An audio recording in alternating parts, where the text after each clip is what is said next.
हाँ dear student, तो मैं बता रहा था आज मेरा ये खत्म हो जाएगा लेक्चर एलिमेंट्स के बारे में। आज लास्ट है। एलिमेंटों के बारे में बहुत कुछ बता चुका हूँ, तो आप इस वीडियो को देखने से पहले आप इसके पहले के 3 लेक्चर देख लीजिए, तभी आप इसको देखिए।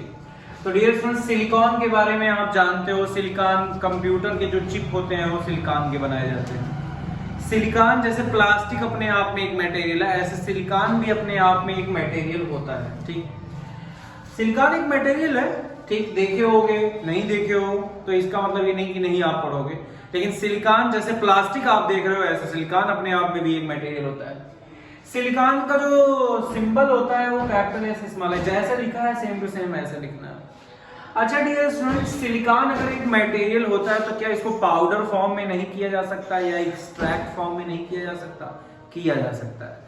तो सिलिकॉन को अगर आप पाउडर फॉर्म में कर देंगे या उससे छोटा कर देंगे, तो जो आपको मैंने बताया था कि किसी भी मटेरियल का जो सबसे स्मॉलेस्ट पार्टिकल होता है, यानी जैसे ये प्लास्टिक, इसको आप सबसे छोटे हिस्से में तब्दील कर देते हैं, यानी पाउडर से भी छोटा, तो उसके जो छोटे छोटे पार्टिकल होते हैं इन्हीं को एटम बोलते हैं। मैंने पहले भी बताया आपको।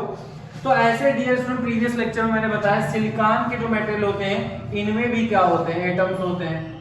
ये एटम समझो बहुत छोटे छोटे होते हैं। अब इन एटम के भी अंदर छोटे छोटे पार्टिकल होते हैं। मैंने नाम भी बता दिया आपको, उन पार्टिकल के नाम क्या है। मतलब जैसे ये सिलिकॉन का एक एटम है, तो इसके अंदर इससे भी छोटे छोटे 3 पार्टिकल होते हैं। ठीक, जैसे नींबू होता है, नींबू के अंदर उसके सीड्स होते हैं, ऐसे ही सिलिकॉन के भी अंदर छोटे छोटे पार्टिकल होते हैं। जैसे वाटरमेलन, तरबूज के अंदर उसके सीड्स होते हैं, ऐसे सिलिकॉन का ये एक पार्टिकल, उसके अंदर 3 छोटे छोटे पार्टिकल और भी। एक का नाम इलेक्ट्रॉन, एक का नाम प्रोटॉन, एक का नाम न्यूट्रॉन, मैं पहले भी बता चुका हूँ। ठीक, ऐसे सारे मटेरियल की खासियत होती है। ठीक, तो सिलिकॉन में डियर स्टूडेंट 14 इलेक्ट्रॉन होते हैं, याद रखना 14 प्रोटॉन होते हैं, ये रिसर्च में पाया गया। आगे चलते हैं। और न्यूट्रॉन, अच्छा एटॉमिक मास क्या होता है डियर स्टूडेंट?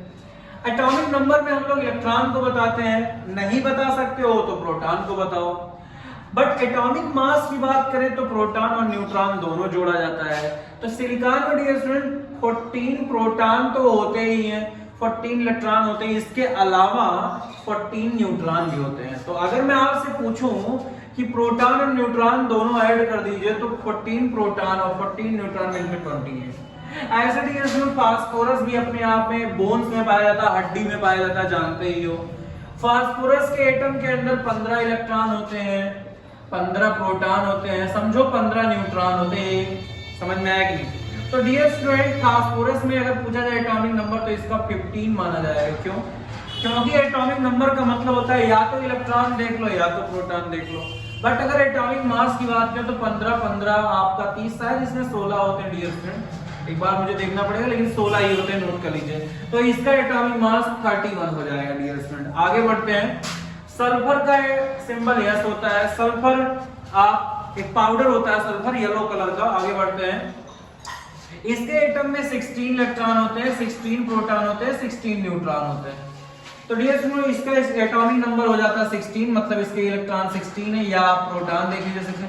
एटॉमिक मास की बात करें तो 16 16 32 हो जाएगा डियर स्टूडेंट, ये आपके सामने है। ठीक, आगे बढ़ते हैं। उसके बाद ऐसे क्लोरीन होता है। क्लोरीन के बारे में थोड़ा स्पेशलिटी, इसको ध्यान से देखिएगा। इसका जो एटम होता है, क्लोरीन गैसियस फॉर्म में पाया जाता है डियर स्टूडेंट। क्लोरीन एक गैस होता है। ठीक, जैसे ऑक्सीजन गैस आप सांसों में लेते हैं, ऐसे क्लोरीन गैस बैक्टीरिया को मारती है। पानी में बैक्टीरिया अगर है तो उसको मारती है क्लोरीन गैस। तो गैस में भी क्या होते हैं डियर स्टूडेंट? क्या गैस में पार्टिकल नहीं होते? अगर गैस में पार्टिकल ना होते तो गुब्बारा छोटे से बड़ा कैसे हो जाता? आखिरकार गैस में पार्टिकल होते हैं। गैस में पार्टिकल ना होता तो कैसे पेपर उड़ जाता, हवा चलता? तो आप सोचिए गैस में पार्टिकल होते हैं डियर स्टूडेंट। तो क्लोरीन गैस का जो एक एटम होता है, जैसे एक पार्टिकल है, इसमें 17 इलेक्ट्रॉन होते हैं, प्रोटॉन भी 17 होते हैं डियर स्टूडेंट। लेकिन मैं आपको एक चीज बता दूं डियर स्टूडेंट, लेकिन न्यूट्रॉन की बात की जाए तो क्लोरीन के एटम में न्यूट्रॉन अपने वर्ड में जो क्लोरीन गैस पाई जाती है, कई प्रकार की पाई जाती है क्लोरीन गैस। क्लोरीन गैस आप ये सोच रहे हो कि अपने वर्ड में एक प्रकार की पाई जाती, तो ये गलत बात है। क्लोरीन गैस अपने वर्ड में कई प्रकार की पाई जाती है। कोई क्लोरीन गैस हल्की होती है, कोई क्लोरीन गैस थोड़ा सा वेट में ज्यादा होती है। तो देखा गया अलग अलग प्रकार की क्लोरीन गैस में अलग अलग न्यूट्रॉन पाए जाते हैं। किसी किसी क्लोरीन गैस में न्यूट्रॉन 18, किसी में 19, तो मैं आपसे पूछना चाहता हूं, आप एटॉमिक मास में इस बार तो कंफ्यूज हो जाओगे। आप क्या बताओगे एटॉमिक मास? आप क्या ये बताओगे, अगर मैं पूछूं क्लोरीन का एटॉमिक मास बता दीजिए, तो आप कहोगे सर प्रोटॉन और न्यूट्रॉन को आप ऐड कर दीजिए, तो मतलब 18 और 17 आप ऐड कर दोगे तो 35 आएगा ना डियर स्टूडेंट। तब तो इसका मतलब ये होना चाहिए कि क्लोरीन का एटॉमिक मास इस हिसाब से तो 35 होना चाहिए। बट डियर स्टूडेंट इसका एटॉमिक मास आप देखिए पॉइंट में 35.5। तो डियर स्टूडेंट ऐसा कैसे?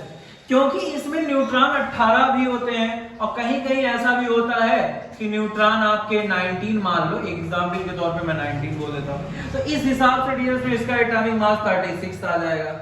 अब आप डियर स्टूडेंट अगर मैं आपसे पूछूं तो आप ना 35 बताओगे ना 36 बताओगे, तो ऐसे ही एग्जांपल मैं दे रहा हूं, ना 35 बताओगे ना 36 बताओगे, बल्कि इनका एवरेज बताओगे। इनका क्या बताओगे? एवरेज बताओगे। तो जैसे डियर स्टूडेंट अगर मैं कह दूं क्लोरीन का एटॉमिक मास 35 भी होता है और मैं बोल दूं 37 भी होता है, तब आप क्या बताओगे? या मैं कह दूं 38 भी होता है एटॉमिक मास, एग्जांपल दे रहा हूं मैं, एग्जांपल दे रहा हूं। तो हम कह रहे हैं आप क्या बोलना चाहोगे? एटॉमिक मास मतलब होता है, मान लो कोई क्लोरीन गैस मैंने देखा, उसमें प्रोटॉन न्यूट्रॉन जोड़ने पे 35 भी आ रहा था, और कोई क्लोरीन गैस देखा मैंने, उसमें तो प्रोटॉन न्यूट्रॉन ऐड करने 38 भी आ रहा था। तो आप कौन सा आप चॉइस करोगे? तो आंसर ना हम 35 बताएंगे ना हम 38 बताएंगे, बल्कि दोनों को ऐड करके 2 से डिवाइड कर देंगे और ये आंसर आ जाएगा डियर स्टूडेंट आपका ये 13 हो जाएगा और ये 73/2। अब ये 73/2 इसका मतलब अगर मैं आपसे बोलूं तो ये आपका इसमें आपका 36 पॉइंट समथिंग आ रहा है। लेकिन ये तो मैंने आपको एग्जांपल दिया ना, तो इसका एटॉमिक मास अगर मैं 37 मान लूं, किसी का 35 होता किसी का 30, तब ये 35.5 आएगा, जो कि यही सही है। आप एक 35 होता है और एक 37 होता है। तो डियर स्टूडेंट ये आपको समझना होगा, ठीक।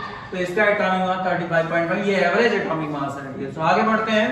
आर्गन एक गैस होती है, ये एक ऐसी गैस होती है जो किसी से रिएक्शन नहीं करती, ठीक। ये गैस अगर किसी गैस से रिएक्शन कर ले तो कुछ नई चीज नहीं बनेगी। जैसा अभी डियर स्टूडेंट आप जानते हो, अगर ऑक्सीजन गैस के साथ अगर हाइड्रोजन गैस मिल जाए तो वाटर बन जाता है, वाटर बन जाता है, ठीक। लेकिन आर्गन गैस अगर किसी गैस से मिल जाए तो कुछ नहीं होता है, ठीक। तो अगर मैं आपसे पूछूं आर्गन गैस होता तो क्या इसमें पार्टिकल नहीं होते? आंसर होते हैं। तो 17 इलेक्ट्रॉन डियर स्टूडेंट आर्गन में होते हैं और 17 प्रोटॉन भी होते हैं, बट न्यूट्रॉन आपको याद नहीं करना, काम नहीं लगता, इसका छोड़िए, याद रख लीजिए। आइए, नहीं गलत मैं बोल दिया, आर्गन में 18 इलेक्ट्रॉन होते हैं डियर स्टूडेंट, 18 प्रोटॉन होते हैं, ठीक। लेकिन न्यूट्रॉन इसका याद नहीं करना है, आप इसको छोड़िए, नो प्रॉब्लम, ठीक। ऐसा डियर स्टूडेंट पोटेशियम की बात करते हैं। पोटेशियम इसका एटॉमिक नंबर 19। पोटेशियम के अगर देखा जाए तो एटम में 19 इलेक्ट्रॉन होते हैं, 19 प्रोटॉन होते हैं। बट डियर स्टूडेंट अगर मैं न्यूट्रॉन की मैं बात करूं तो आप अगर यहाँ 20 ले लेते हैं तो आपसे बताइए कितना आ जाएगा इसका एटॉमिक मास? 20 और 19 यानी 20 और 19 मिलकर 39 आ जाएगा। तो डियर स्टूडेंट पोटेशियम खत्म होगा। लास्ट एक बचता है जो कि मैं आपको बताना चाहता हूं, आप कैल्शियम। तो डियर स्टूडेंट कैल्शियम जो होता है इसका सिंबल जो होता है Ca होता है, जैसे बना एकदम सेम टू सेम ऐसे बनाना आपको। एटॉमिक नंबर 20, मतलब इसके एटम में 20 इलेक्ट्रॉन होते हैं, 20 प्रोटॉन होते हैं, न्यूट्रॉन 20 होते हैं, मतलब 40, ठीक। अक्सर एक ट्रिक है, जितना एटॉमिक नंबर होगा 99% केसेस में आप देखोगे एटॉमिक मास उसका दूना होता है, ठीक। जितना जैसे 20 है ये 40 हो जाएगा, ये 16 है देखो 32 हो गया, किसी में गड़बड़ आएगा, समझ में आया कि नहीं? तो डियर स्टूडेंट ये था आपका पूरा नेम ऑफ एलिमेंट, ये आज ये खत्म हो जाता। अब मॉलिक्यूलर मास रहेगा डियर स्टूडेंट, इतना आप बढ़िया से तैयार करें।